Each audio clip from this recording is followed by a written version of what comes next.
Assalamualaikum warahmatullahi wabarakatuh. Waalaikumsalam. Assalamualaikum warahmatullahi wabarakatuh. Waalaikumsalam.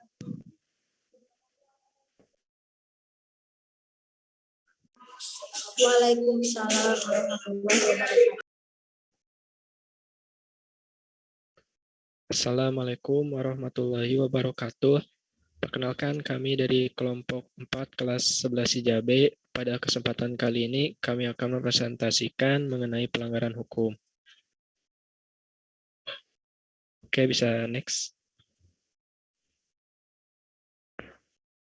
Adapun nama-nama kelompok dari kami, yang pertama ada Andika Nurhuda, kedua Arli Maulana, 3 Eri Gusniari, 4 Dua Cipto Kusmahadi, 5 Alida Putria Zahra, 6 Destiana Melisa, 7 Inayu Lestari, 8 Mitari Yuningsi. Oke. Yang pertama, apa itu pelanggaran hukum? Pelanggaran hukum adalah tindakan seseorang atau sekelompok yang melanggar aturan dan tidak sesuai dengan hukum-hukum yang berlaku. Pelanggaran hukum adalah bentuk pembangkangan terhadap hukum yang berlaku. Oke, untuk slide 5, saya serahkan kepada Eri Gusniari. Untuk Eri Gusniari diharapkan untuk membacakannya sampai slide ke-6. Oke, baik, terima kasih. Yang di slide kelima itu adalah jenis pelanggaran hukum. Jenis pelanggaran hukum ada dua, yaitu hukum pidana dan hukum perdata.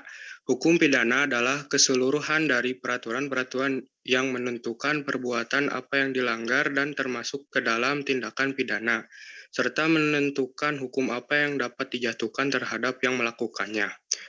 Hukum perdata yaitu rangkaian peraturan-peraturan hukum yang mengatur hubungan antara orang yang satu dengan yang lain, dengan menitik beratkan kepada kepentingan berseorangan.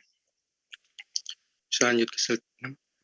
Di slide 6 adalah contoh pelanggaran hukum di sekolah. Contoh pelanggaran hukum di sekolah diantaranya yang pertama, datang terlambat ke sekolah. Kedua, merokok di area sekolah. Ketiga, membuat keributan di sekolah. Keempat, tidak mematuhi peraturan dan tata tertib sekolah. Yang kelima, mencontek saat ulangan. Di slide ke-7 adalah sanksi yang diberikan dalam pelanggaran hukum di sekolah. Apabila siswa tidak mentaati kewajiban-kewajiban dan melanggar larangan-larangan tersebut di atas, maka diberikan sanksi oleh sekolah berupa peringatan secara lisan dan penindakan langsung. Peringatan secara tertulis, contohnya pemanggilan orang tua siswa. Oke, untuk slide ke-8 saya serahkan kepada Dwi Cipto. Untuk Dwi Cipto harap segera membacakannya. Oke. Assalamualaikum warahmatullahi wabarakatuh. Contoh pelanggaran hukum di keluarga. 1. Mengabaikan perintah orang tua. 2. Melawan orang tua. 3. Membuat kegaduhan di rumah. 4. Menonton tayangan terlarang. 5. Bangun siang.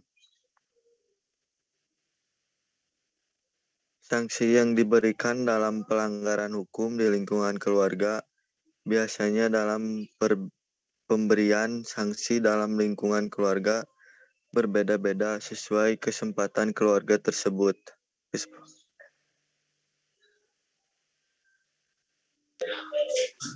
Contoh pelanggaran mengikuti kegiatan kerja bakti, 2. Main hakim sendiri, 3. Mengedarkan narkoba, 4. Membuang sampah sembarangan, 5. Membuat kerusuhan.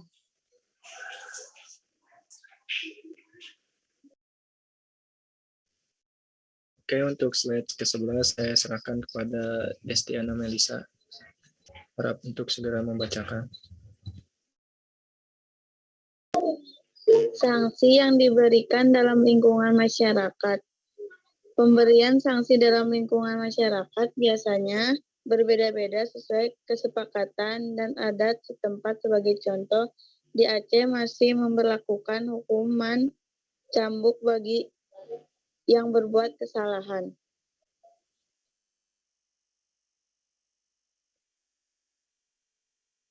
Contoh pelanggaran hukum di lingkungan bangsa dan negara.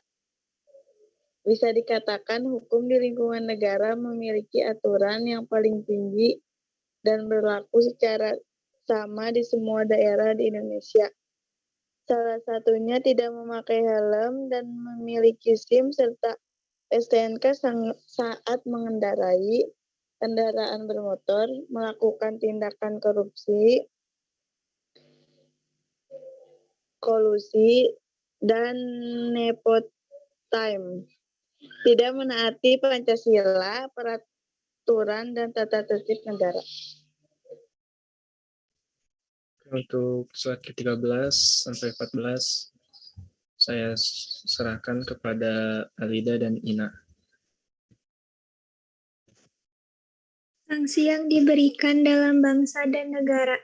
Sanksi-sanksi norma hukum sangatlah beragam, seperti pemidanaan, denda, maupun hukuman sosial, di mana sanksi yang diberlakukan untuk setiap warga negara yang melanggar norma-norma yang telah diatur dalam peraturan perundang-undangan.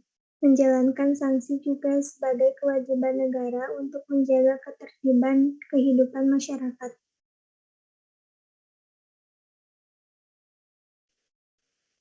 Kesimpulannya, sebagai warga Indonesia yang baik dan taat hukum, maka sudah kewajiban kita untuk mentaati semua norma hukum baik di lingkungan keluarga, sekolah, masyarakat, dan bangsa dan negara. Sekian dari kelompok kami. Mohon maaf bila ada kekurangan karena kesempurnaan hanya milik Allah SWT. Wassalamualaikum warahmatullahi wabarakatuh. Waalaikumsalam warahmatullahi wabarakatuh. Setelah presentasi ini akan ada peragaan contoh pelanggaran hukum yang akan diperankan oleh kami.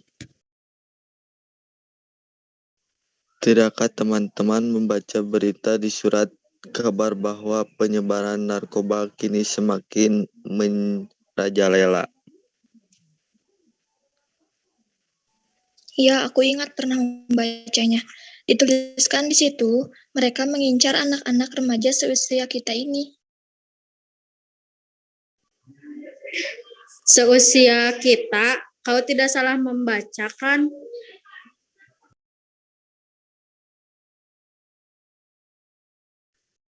Benar-benar mengerikan rasanya. Tenang saja, teman, mereka mengincar remaja-remaja berandalan atau yang sedang putus asa. Iya, mereka juga mengincar anak-anak yang brokom gitu kan? Makanya, kita ini jangan mudah percaya pada orang yang belum terlalu kita kenal dengan mudah. Jangan pula percaya dengan iming-iming aneh. Benar, yang paling penting kita harus selalu melakukan kegiatan-kegiatan positif dan menghindari hal-hal negatif. Apalagi kita akan rugi besar jika sudah terpengaruh dengan narkoba. Tubuh yang tidak nyaman karena diri kita harus menginginkan barang tersebut. Lagi pula barang tersebut juga dilarang dalam agama kan? Ketimbang mencoba-coba sesuatu memabukkan sementara tetapi hukuman selamanya, lebih baik tidak. Iya, betul. Aku setuju dengan kalian semua. Baik, sekian dari kelompok kami. Sudahi presentasi ini dan mohon maaf bila ada kekurangan. Wassalamualaikum warahmatullahi wabarakatuh. Waalaikumsalam warahmatullahi wabarakatuh.